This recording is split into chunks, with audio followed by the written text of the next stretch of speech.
سلام دوستان، امروز قصد دارم در رابطه با اقامت کشور آذربایجان از طریق ثبت ازدواج باهاتون صحبت کنم. ثبت ازدواج در کشور آذربایجان به صورت زاکس هستش که 1 ماه طول میکشه تا مدارک خودتون رو بعد ارائه کردن به دولت آذربایجان عمل ثبت انجام بشه و کشور آذربایجان و دولت آذربایجان بتونن ازدواج شما رو به رسمیت بشناسن و شما بتونید اقامت آذربایجان رو دریافت کنید. مهمترین مدرکی که باید دریافت کنید از کشور ایران تجردنامه هستش که از اداره کل ثبت احوال کشور صادر میشه.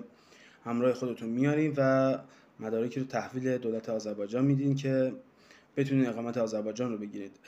و همچنین شما میتونید عقد ایرانی اسلامی رو هم برقرار کنید که در شهر باکو در سفارت آذربایجان میتونید این کار رو انجام بدین و پاسپورت و شناسنامه ایرانی برای همسر خودتون رو دریافت کنید.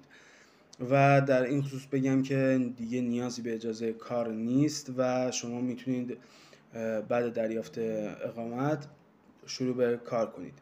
و مسئله قیدیات هم باز پابرجاست و شما باید حتما خونه و یا ملکی که خرید و یا اجاره کردین رو آدرس رو ثبت کنید.